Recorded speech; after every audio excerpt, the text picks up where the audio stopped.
लोहनेर येथील मराठा विद्या प्रसारक समाज संस्थेच्या जनता विद्यालयात आषाढी एकादशी निमित्त विठू नामाच्या गजरात रिंगण सोहळा पार पडला। पर्यवेक्षक बी.एस. निकम यांच्या मार्गदर्शनाखाली या कार्यक्रमाचं नियोजन करण्यात आलं।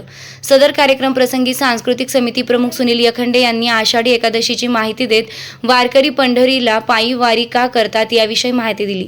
तसेच पायी दिंडीत रिंगण सोहळा का केला जातो याविषयी माहिती दिली।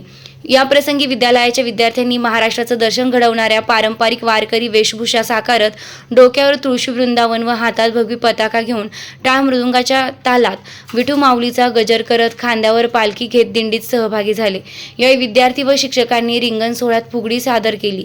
सदर रिंगण सोहळा यशस्वीपणे पार पाडण्यासाठी सुनील यखंडे, छोटू वाघ, राकेश थोरात, दौलत पवार, अविनाश मोरे, सचिन रौंदळ, जगदीश पवार, शशिकांत ठाकरे, नानाजी अहिरे, मयूर सोनवणे, विश्वास जाधव, महेंद्र बच्चाव, दीपक थोरात, संजय अहिरे आदींसह सर्व शिक्षक व शिक्षकेतर सेवक वृंदांचे सहकार्य लाभले। कार्यक्रमाचं नियोजन सांस्कृतिक समितीच्या वतीनं करण्यात आलंय। वृत्तसंकलन अशोक अहिरे, लोहनेर देवळा।